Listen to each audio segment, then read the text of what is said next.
ఈ రోజు అయితే మా ఆయన అయితే మా పిల్లలకైతే ఎన్నో తీసుకొచ్చిండు. నేనైతే మా పిల్లల కోసం అని ఎగ్ పప్పులు అయితే తీసుకురాని చెప్పిన. ఇంకా కొన్ని వెరైటీలు అయితే తీసుకొచ్చిండు. ఎగ్ చాలా రోజులు అవుతుంది ఎగ్ పప్పు తినాక. నేను ఎక్కువ శాతం అయితే బయట నుంచి అయితే ఫుడ్ తెప్పాను, ఇంట్లోనే తయారు చేసి పెడతాను నా పిల్లలకు.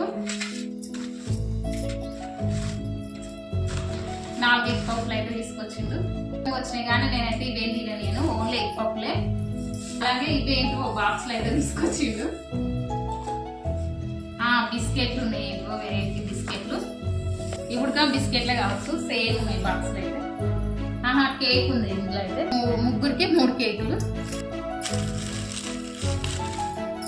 ఎగ్ పప్పులు, ఇవే బిస్కెట్లు, కేక్ తీసుకొచ్చిండు. నేనైతే ఓన్లీ ఎగ్ పప్పులే తీసుకురాని చెప్పిన. అలాగే పన్నీర్ తీసుకొచ్చిండు, అలాగే పాల ప్యాకెట్. మన వీడియో అసలు లైక్ చేసి షేర్ చేసి నా ఛానల్ కొత్తగా వచ్చామంటే సపరేట్ తీసుకొని పక్కన బెల్ ఐకాన్ క్లిక్ చేయమని మర్చిపోకండి. బాయ్.